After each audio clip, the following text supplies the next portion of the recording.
Hola amigos, que la paz del Señor esté siempre con ustedes. Mi nombre es José Moreno y es un gusto como siempre tener una clase más de la palabra del Señor para que tú y los tuyos disfruten estar aprendiendo nuevas cosas de esta bendita palabra eterna que tenemos a nuestro alcance. En una ocasión se encontraba ese Pepito, sí, ese famoso Pepito, el de los cuentos. Iba camino de la escuela, llegó a la escuela llorando, el niño desconsolado. La maestra le preguntó: ¿qué te pasa, Pepito? Es que me asaltaron, maestra, cuando venía yo aquí a la escuela. ¿Y qué te quitaron? Y dice Pepito: la tarea. ¿Tú le crees a ese Pepito? Ay. Los sistemas educativos han producido gente tal vez más capaz académicamente, pero no necesariamente mejores personas, mejores ciudadanos. ¿Por qué es esto? El día de hoy vamos a ver el corazón de la Torá, la educación, el corazón de la Torá, así le llamo a este estudio, porque la sección de la palabra del Señor, la parashá, que en español parashá significa porción, la parashá de la Torá en esta semana es Deuteronomio capítulo 3, versículo 23, hasta Deuteronomio capítulo 7, versículo 11. Esta es una de las porciones más importantes de toda la Torá, porque no solamente contiene la repetición de los 10 mandamientos, que ya con esto sería suficiente, no solamente eso, sino que también tiene el Shema, sí, Shema Israel, Adonai Eloheinu, Adonai Echad. Las palabras que nuestro bendito Señor y Salvador dijera cuando le preguntaron el mayor y el más importante de los mandamientos. Él dijo esto. Pero además de esto, también menciona esta porción de la Torá, la importancia que tienen los padres de ser los encargados de la educación de los hijos. Y obviamente ya estarás pensando de qué se trata este pasaje. Pero antes de ver este último punto, la educación, en esta ocasión no voy a tocar lo que es el Shema, tampoco tocaré la repetición de los 10 mandamientos, eso lo dejaremos para algún otro ciclo que el Señor nos permita tener. En esta ocasión voy a tocar lo de la educación, responsabilidad de los padres hacia los hijos. Pero antes de eso, el pasaje tiene un hermoso nahabú. Nahabú en español significa consuelo. Moisés estuvo pidiéndole al Señor, no sabemos cuántas veces, hay quienes especulan que fueron cientos de veces, pero le estuvo pidiendo algo muy importante para Moisés. Él estaba ya allí enfrente de la tierra prometida, pero él sabía que no iba a entrar. Y le hizo esa petición muchísimas veces al Señor. Y vamos a ver qué es lo que dice el texto en Deuteronomio capítulo 3, versículo 23, que es el inicio de esta parashá. Dice: yo también supliqué al Señor. Seguramente en tu Biblia dice: yo oré al Señor, como si fuera algo, hice una oración. No.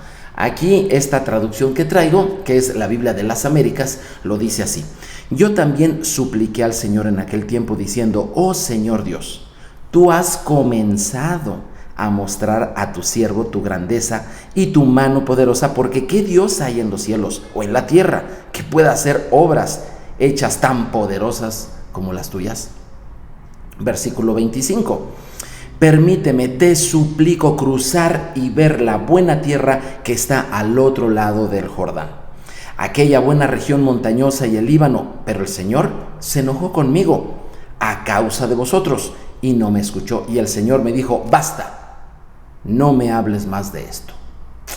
Deuteronomio 3, del 23 al 26, según la Biblia de las Américas.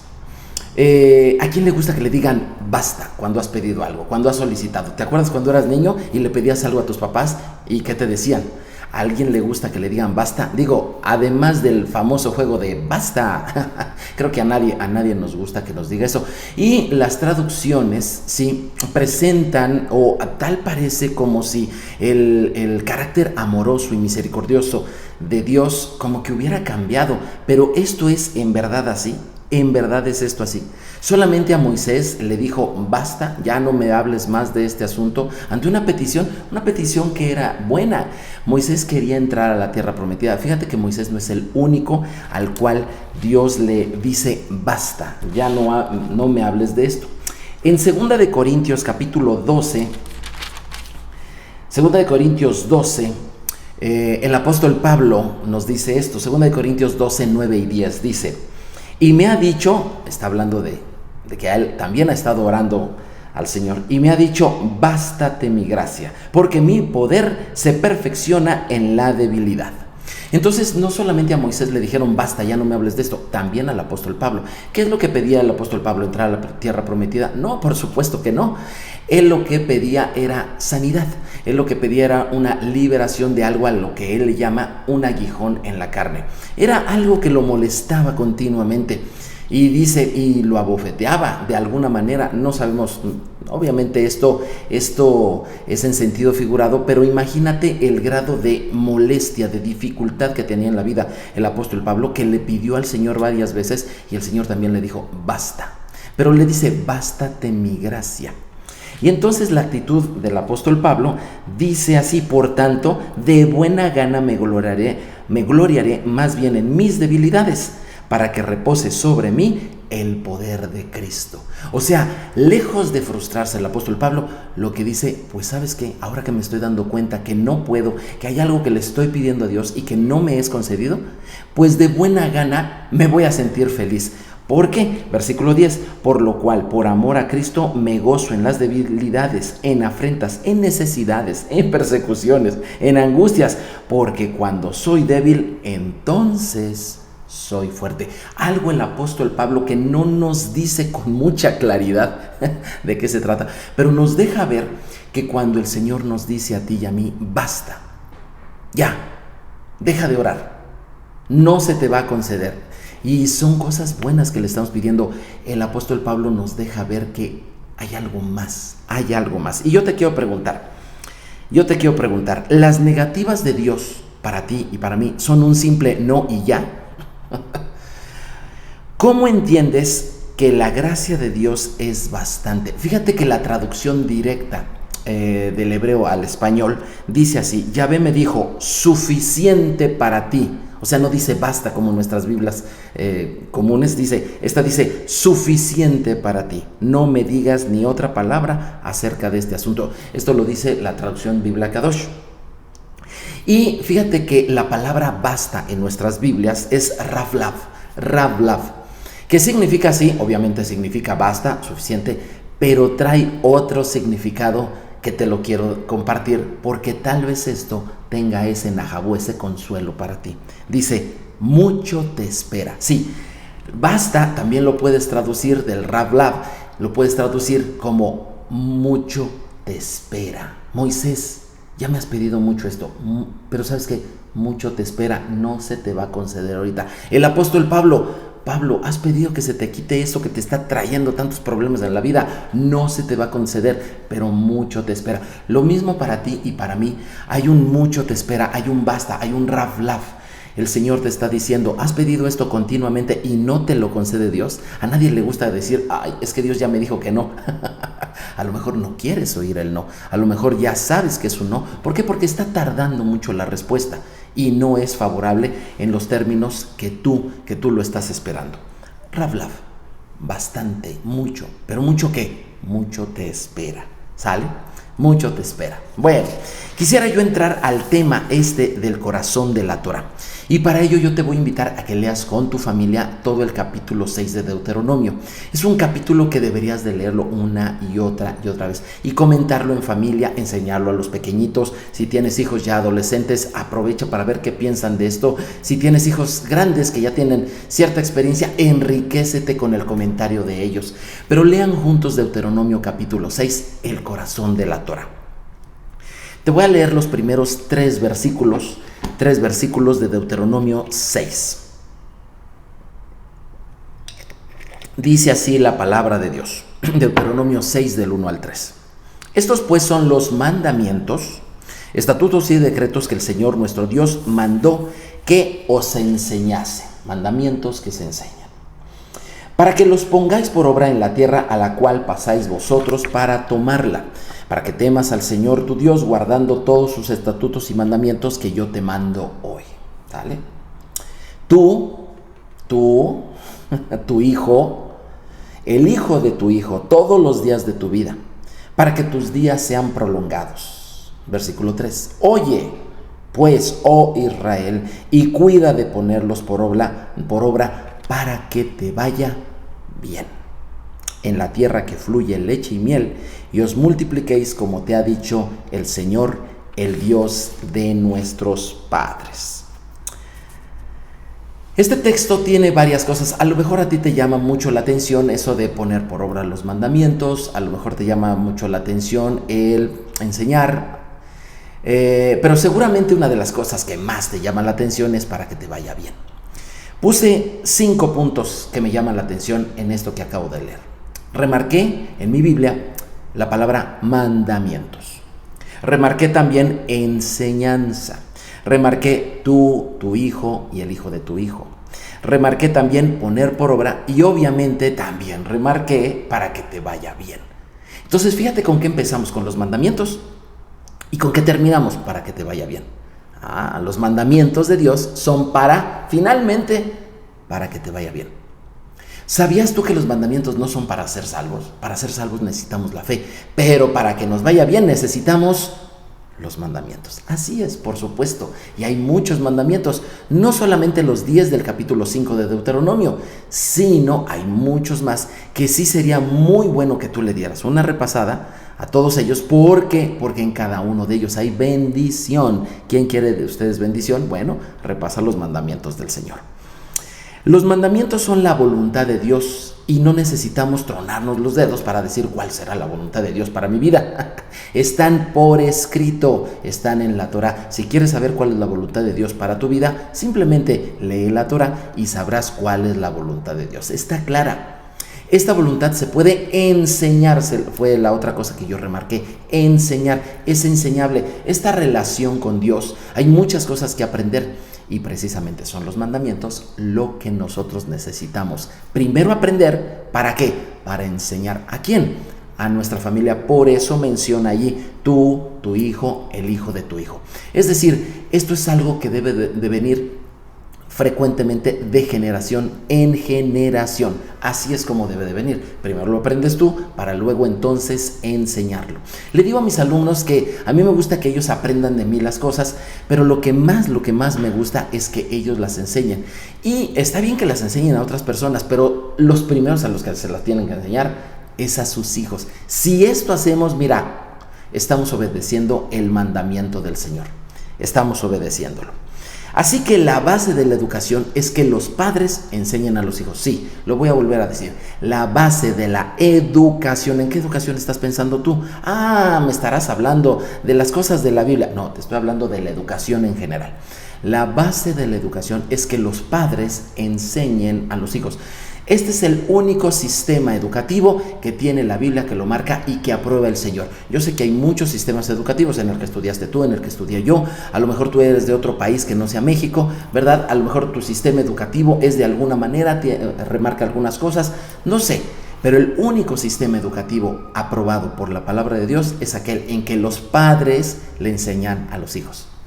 Sin embargo, el día de hoy, alrededor del mundo, nosotros tenemos sistemas educativos que a los primeros que han sacado de la jugada, por decirlo de una manera, es a los padres. Se les ha hecho ver que los padres no están capacitados, no son lo suficientemente buenos, o tal vez no tienen el tiempo suficiente, o tal vez no tienen el deseo, o simple y sencillamente no se va a poder que los padres eduquen a los hijos. Pero, oh sorpresa, la opinión de Dios, la opinión del cielo es otra completamente diferente. Los padres son los mejores maestros para los hijos. Y a lo mejor tú estabas pensando, ¿y qué podrá saber mi papá? ¿Qué podrá saber mi papá de biología? Mi papá fue contador y licenciado en administración. Él estudió 2 carreras y aún así nos enseñaba de todo. Yo le entendí a la biología en la secundaria gracias a las cosas que mi papá comentaba a la hora de comer. Y eso que sus carreras no tenían nada que ver con eso. ¿Sabías que los padres, el hecho de que hablen con sus hijos y les enseñen cosas a los hijos, les otorga un conocimiento mucho mejor? El día de ayer yo estaba en clase con esto y uno de mis discípulos, él es esposo, padre de familia, tiene sus hijos. Él estudió en una de las mejores universidades de aquí del país y él me comentaba que tenía un par de compañeros que jamás fueron a la escuela, que su padre era el que les enseñaba todo y al momento de ir a la universidad ellos asistieron y que estos dos jóvenes entendían todas las cosas con mayor facilidad que aquellos que estuvieron en el sistema escolarizado de manera regular. Con esto obviamente no vayas a pensar que yo estoy diciendo que los sistemas escolarizados no sirven y que simple y sencillamente vámonos todos de la escuela y estudiemos en otro lado. No, yo no estoy diciendo esto. Yo lo que estoy diciendo es que Dios dice que los mejores, los más adecuados profesores de los hijos son sus propios padres, y ese es el sistema educativo que Dios apoya y que el día de hoy como que lo hemos cambiado. Segunda cosa, la base de la educación es que los padres enseñan a sus hijos los mandamientos de Dios. Esa es la base de la educación. Sin embargo, el día de hoy los encargados, a los que les hemos encargado la educación, sí, a todo el sistema educativo, por cierto, vaya un saludo a todos nuestros maestros, desde los de kinder hasta los de universidad, mucho trabajo han hecho por educar a la nación. Les mandamos un abrazo, un saludo. Son de las personas que seguramente más estimamos en la vida después de nuestros padres, ¿verdad? ¿A poco no nuestros maestros? ¿Te acuerdas de un buen maestro? Bueno, ok, perfecto, pero los encargados de la educación se encargaron de enseñarnos los mandamientos de Dios. Mira, yo tuve una educación que no fue laica. A mí mi papá me mandó junto a mi hermano, junto a mi hermana, nos mandó a las mejores escuelas de las distintas ciudades en las que vivimos. Y aún no importa lo que le costara, siempre nos mandó mi papá a ese tipo de escuelas, y a mí me tocó escuelas en las cuales se nos enseñaba, entre otras cosas, la religión. Y bueno, allí en medio, metido entre tanta religión, por lo menos se nos dijo que había un solo Dios, por lo menos se nos dijo que Dios era bueno, por lo menos se nos dijo que lo que Dios decía era la verdad, por lo menos entre tanta religión. Y entonces, como quiera que sea, yo estuve expuesto a estas verdades. Sin embargo, en casa, pues no fueron mis padres los que me enseñaban eso, pero Dios se proveyó de un familiar, las queridas abuelitas, ¿verdad? Las que nos enseñaban el temor de Dios, a estar en contacto con Él, a obedecerle, a tener presente los mandamientos del Señor. El día de hoy, no muchos, o más bien la minoría, son aquellos que asisten a un sistema escolarizado y se les habla de Dios. Por lo general, el día de hoy, los jóvenes que asisten a un nivel medio, un nivel de secundaria, son personas que ya están cuestionando demasiado a Dios. En preparatoria son ateos consumados, muchos de ellos, y en universidad ni se diga, son experimentados filósofos en cosas que no son verdad.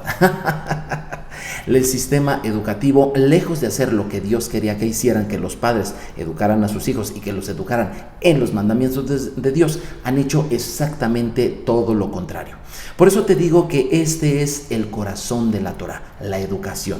Pero la educación en estos términos, ¿sale?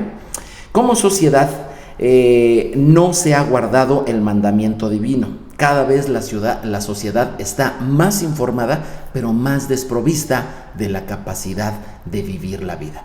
Cuando nosotros vemos que los padres se encargan de educar a los hijos, independientemente los manden o no a la escuela, cuando son los padres los que se encargan de esto, entonces los hijos se forman como personas más capaces para vivir la vida. ¿De qué nos serviría?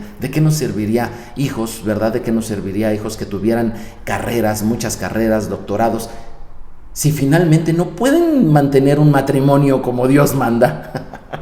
¿Qué pasa con eso, no? O sea, por supuesto que no. Y es que, ¿sabes qué? La instrucción, la enseñanza, la educación se trata de vivir la vida, de saber vivir la vida. Y para eso necesitamos los mandamientos del Señor.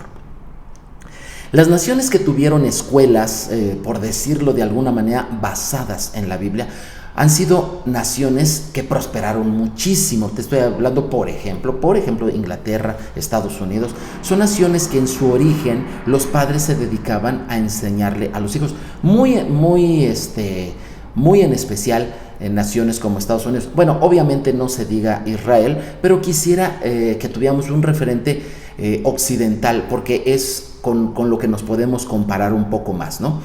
La nación de los Estados Unidos, cuando ellos fueron una nación independiente, los padres eran los que daban la clase a los hijos de todo lo que ellos tenían que aprender. Ellos tenían que aprender de agricultura, de economía, ellos tenían que aprender de matemáticas, aritmética, en fin, todas las cosas que ellos tenían. Sin embargo, también les enseñaban de la palabra de Dios. Es cierto, asistían el fin de semana a la iglesia, es cierto, pero eran los padres los que enseñaban. No había aquella cosa de los ministerios juveniles y cosas por el estilo, que si bien es cierto, no son malas, el hecho de que sustituyan a los padres, eso sí es lo malo. Obviamente, repito, en la iglesia, en la escuela o donde sea, los mejores maestros de la palabra del Señor, los mejores maestros en general, siempre serán los padres. ¿Qué pasa cuando unos maestros de la escuela ya no pueden con hijos rebeldes, ya no pueden con sus alumnos que están rebeldes? Eso es como el Pepito que llegan y dicen, me asaltaron, me robaron mi tarea. ¿Quién le va a querer robar la tarea a Pepito? Bueno, ¿qué pasa cuando los profesores ya no pueden con los alumnos? ¿A quién llaman? Oh, y ahora, ¿quién podrá ayudarnos? ¿Quién? Pues los padres, ¿verdad que sí? ¿Por qué? Y les dicen, es que ustedes no se involucran. Es que finalmente son los padres los únicos que pueden sacar adelante a los hijos con su educación. ¿Por qué? Porque son los delegados de parte de Dios para hacerlo. Por supuesto que sí, son ellos. ¿Sí? Aún así, estas naciones, como los Estados Unidos, como Inglaterra, llegó el momento en que sacaron a los padres de la educación. ¿Sí? Lo sacaron de la ecuación y les dijeron, no, ustedes encárguense de otra cosa, de a ver qué hacen, pero déjenos a nosotros la educación. También finalmente sacaron a Dios de la educación. En los años 60, más o menos, en el 62 fue cuando se metió el primer amparo para que a un muchacho no se le obligara en la escuela a orar, a rezar, a orar a Dios antes de tomar la jornada educativa, es decir, antes de tomar sus clases. Finalmente sacaron a Dios de las escuelas, sacaron a los padres y, cosa curiosa, a partir de los 60 los índices de criminalidad, de consumo de drogas y de ocio aumentaron tremendamente en esos países. ¿Por qué? Precisamente porque sacaron a los padres y sacaron a Dios de la educación. La educación delegada de las personas distintas a los padres ha producido frutos. Ha producido frutos desde los años 60. Número 1, han quitado a Dios como el tema principal. Número 2, han puesto al ser humano como el centro de todo. Y número 3, han producido individuos obsesionados por la autorrealización. Eso es lo que ha provocado los sistemas educativos sin padres y sin Dios, ahí, como lo principal que hay. La educación bíblica, ¿sí? La educación que se basa en la Biblia, reconoce, número 1, a Dios como el punto central de la vida. Simple y sencillamente, Dios es el punto central. Número 2, enseña que la mejor forma de vida es servir a Dios. Servir a Dios. ¿Sabías tú que podemos servir a Dios en casa? Por supuesto que sí. Hay gente que ha pensado que servir a Dios solamente es en la iglesia. No. Casarte, tener hijos, educarlos, enseñarlos a que sean buenas personas que crean en Dios, que sean buenos ciudadanos, trabajadores, valientes en la vida.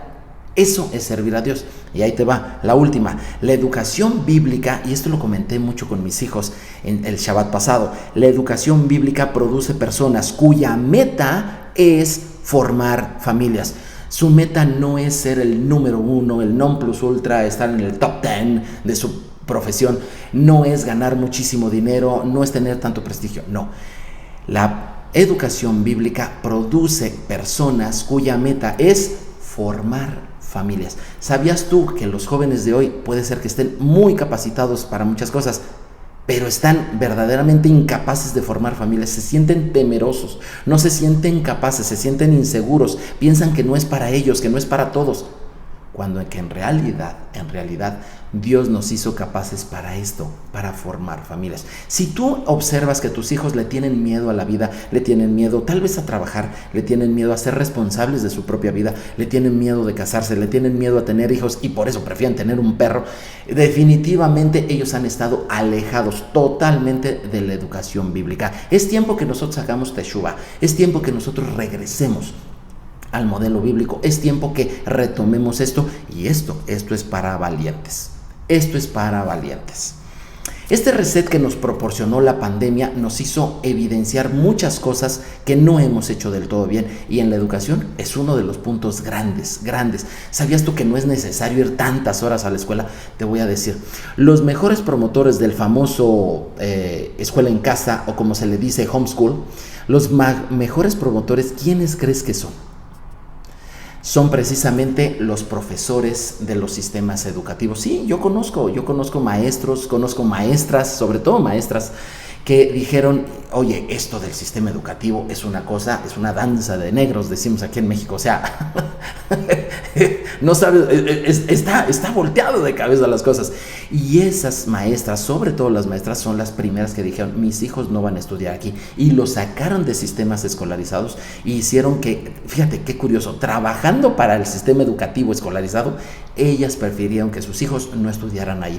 Eso me llama la atención. En una ocasión estuve platicando con un buen mesero de un restaurante de alto nivel allá en Cancún, y me dijo, cuando tú veas poca gente en un restaurante, mira, no te metas. Pues es obvio. Pero también me dijo, cuando tú veas mucha gente en un restaurante, tampoco te metas. Le digo, pero ¿por qué? Si tú has trabajado en los mejores restaurantes de Cancún. Me dice, precisamente porque sé lo que pasa allí. Es lo mismo que pasa con esas maestras que dicen, ¿sabes qué? Mis hijos no van a estudiar allí. Mis hijos no van a estudiar allí. Algo pasa allá dentro del sistema educativo, pues lo que te acabo de contar. Que a los jóvenes sí los vuelven muy capaces. ¿Para qué? Pero para vivir la vida bien, para lo que Dios quiere, no se están formando. Y me llamó la atención, ¿qué opina la gente? Obviamente en internet yo le indagué sobre qué piensan aquellos muchachos que han estado estudiando fuera de los sistemas educativos tradicionales como los que estudiamos tú y yo. ¿Qué piensan ellos? Y me llamó la atención dos opiniones, pero no de los jóvenes, que por cierto fueron muy buenas, tú puedes buscarlas, pero me llamaron la atención, obviamente, lo que opinan los padres. Finalmente es lo que opinan los padres. Y me llamó la atención lo que opinan las aseguradoras. Las aseguradoras. ¿Y qué tiene que ver las aseguradoras en esto? Ahorita vas a ver. Los padres lo que opinaron fue lo siguiente. Padres que ya llevaron escuela en casa. Repito, yo no estoy promoviendo la escuela en casa, pero lo que sí estoy diciendo es que son los padres los que se tienen que encargar de educar a los hijos, ¿sale? Y que son los mejores capaces y son los que tienen el respaldo de Dios, la responsabilidad y la bendición por obedecer este mandamiento. Si tú lo puedes hacer, en la medida en que tú lo puedas hacer, estarás obedeciendo y estarás recibiendo la bendición. Pero hay quien se decidió a cortar por completo con el sistema educativo, y esto es lo que he opinado ya después de que sus hijos ahora son profesionistas. Los padres dicen, el sistema homeschooling tiene estas ventajas. Dice, vives la vida con tus hijos y les transmites lo que piensas y lo que crees. Segundo, todo el tiempo es tiempo de calidad. Todo el tiempo, dice, y no estamos tras de ellos 7 horas con asignaturas de la SEP, o sea, de la Secretaría de Educación Pública aquí en mi país. No estamos con ellos. Con mucho menos tiempo ellos aprenden eso y más. 3, los padres eligen lo que los hijos van a aprender. 4, los niños aprenden a su propio paso. 5, los niños no necesitan esperarse a tener más años para estudiar lo que quieran. Fíjate que mi hijo, el más pequeño, se echó el libro de matemáticas de preparatoria, se lo echó en la secundaria, él solito, autodidacta. Le encantaba hacer esos ejercicios de álgebra, sí, y no necesitó esperarse a la preparatoria. 4, horarios flexibles. 5, ya sé, la socialización. ¿Qué dicen los padres?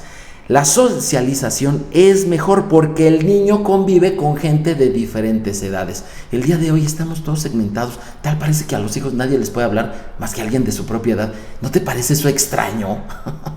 Por supuesto que a mí me parece muy extraño. Y no se necesita gastar tanto en los inútiles escolares.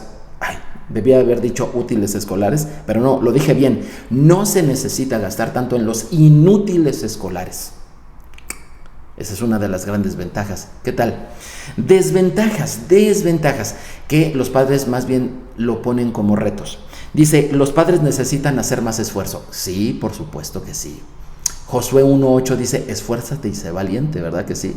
Sí, la vida de esclavitud es una vida cómoda. Allí en Egipto, la gente se queda cómoda. Total, alguien se encarga de sus responsabilidades.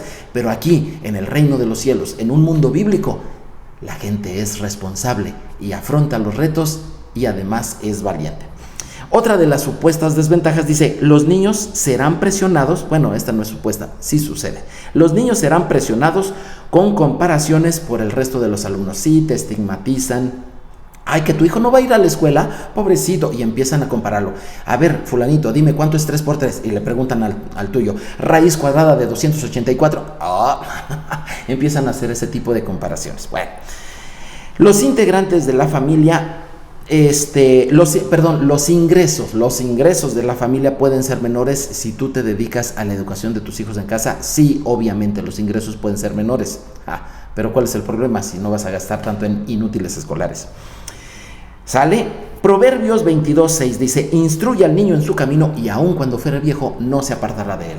Este versículo no fue dedicado a los profesores de las escuelas, no fue dedicado a los líderes de ministerios infantiles y juveniles en la iglesia. No, repito, este proverbio es para ti que eres padre o madre. Instruye al niño en su camino y aun cuando fuere viejo no se apartará de él. Te dije que las aseguradoras opinan sobre el homeschool, pero la pregunta es ¿por qué opinan sobre el homeschool? Fíjate, ellos hablan de ventajas y desventajas. Y dicen muchas, ahí tú lo puedes ver, son muchas las aseguradoras, son muchas las aseguradoras que opinan sobre esto. A mí me llamó la atención. Hay una atención personalizada, estas son las ventajas. Hay una mayor responsabilidad de los alumnos, se vuelven más responsables. ¿Qué te parece unos hijos responsables? Sí, esos que levantan su plato, que lavan, que ayudan a mamá en casa, que lavan la ropa, ¿verdad? Su propia ropa cuando ya pueden hacerlo. ¿Qué te parece cuando aquellos que están muy atentos a su papá y que también le ayudan a reparar cosas en la casa? ¿Te gustaría unos hijos así? Bueno. Dice, otras ventajas, flexibilidad de horarios, esto es lo que dicen las aseguradoras. Otra ventaja, interacción con personas de varias edades y los hace a los hijos más sociables. Fortalecimiento de los lazos familiares, despreocupación por desplazamientos, eso de que levántate a las tales de la madrugada para llevar a tus hijos al otro lado de la ciudad. Mira, no hay mejor escuela que la que está más cerca de tu casa. Y si es tu casa, pues qué mejor. No existe presión por destacar, ¿sale? Y tampoco hay un riesgo de acoso. Esas son las ventajas. Las desventajas, dice, desventajas, mayor dedicación de los padres, que puede ser difícil, y remarco, puede ser difícil. Falta de contacto con otros niños, que puede llevar a problemas de socialización, puede. La educación en casa supone dificultades para alcanzar una formación plural y abierta. O sea, las desventajas que encuentran las aseguradoras, todo es, bueno, puede, se supone. Esas son desventajas. Mira, ¿por qué las aseguradoras? ¿Por qué opinan sobre este tema? ¿Sabes tú? Haz la cuenta, échale pluma. Haz cuentas, ¿cuánto te ahorrarías si no mandaras a tu hijo a un sistema escolarizado? Te alcanza para contratarles a estos señores un seguro para que cuando tus hijos necesiten ir a la universidad puedan ir a la mejor de todas.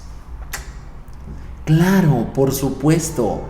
Dejemos de ser esclavos de los sistemas egipcios de este mundo. Elijamos obedecer al Señor y recibamos las bendiciones que Él tiene.